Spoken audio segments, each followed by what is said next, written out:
Hello and welcome to a new episode of the Photo Audio Guy. Today I'd like to talk to you about a fairly controversial topic when it comes to lenses. Now there's a lot of discussion with lenses, and a lot of arguments you get into. People say, well, you need these lenses, and invariably they start taking you in the direction of lenses that, I'll be honest with you, they're going to hit you for $600-700 at the cheapest. And most of the lenses they're going to recommend to you are going to be in this price range. Fact is, if you've noticed a little bit of a theme with what I'm doing here, I'm trying to focus on stuff that the average person that you can afford, that you actually will have a chance to be able to afford to go out, purchase, and use. And so where I'm going with this is going to be a very simple thing. I'll be perfectly honest with you. I am shooting in my videos with what most people like to refer to, and they refer to it very unfriendly. They refer to it as the kit lens. I said I'll tend to really criticize the kit lenses. I said pretty heavily.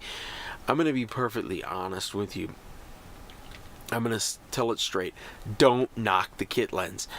The focal length and overall angle of view for the modern kit lenses, the 18 to 55 for APS-C format DSLRs, has a little bit of history.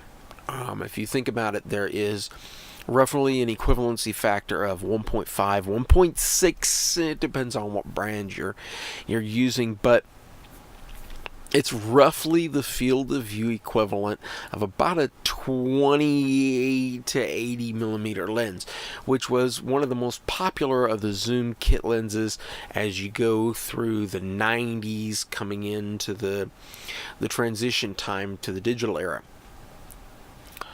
The fact is, 28 was fairly wide. It was a wide angle, an affordable wide angle focal length.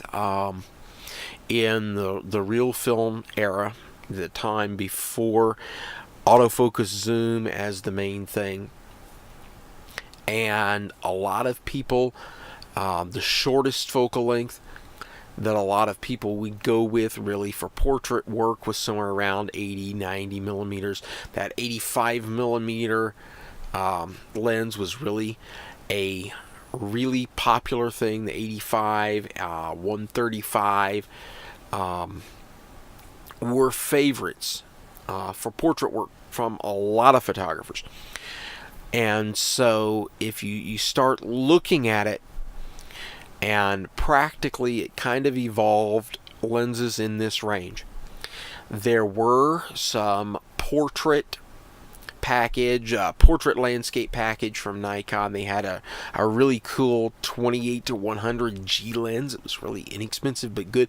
Cost just a tiny bit more than the standard kit lens. It was bundled like with the D80, not D80, N80. At the end of the film era for Nikon.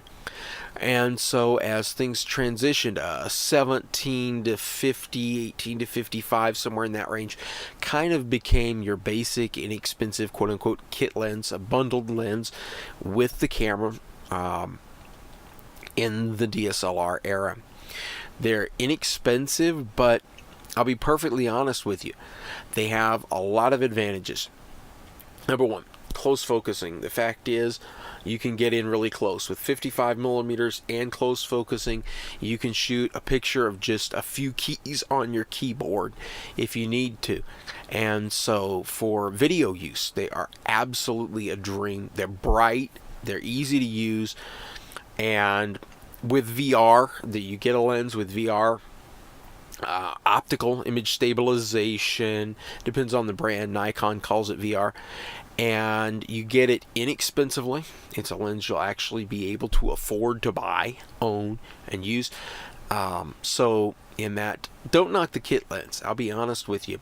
An 18 to 55 VR from Nikon is not expensive, especially if you want to pick one up used. You can pick one up 70, 80 bucks, no problem. They're inexpensive, easy to use, capable lenses. You could get one with a broken mounting flange and put a new one on it inexpensively. They're really, really practical. If you don't have one yet, get one. You'll find a lot of use for it. They're really good, really practical. So just remember, don't have to be a lens snob. Don't knock the kit lens. They can sure do a lot of work for you.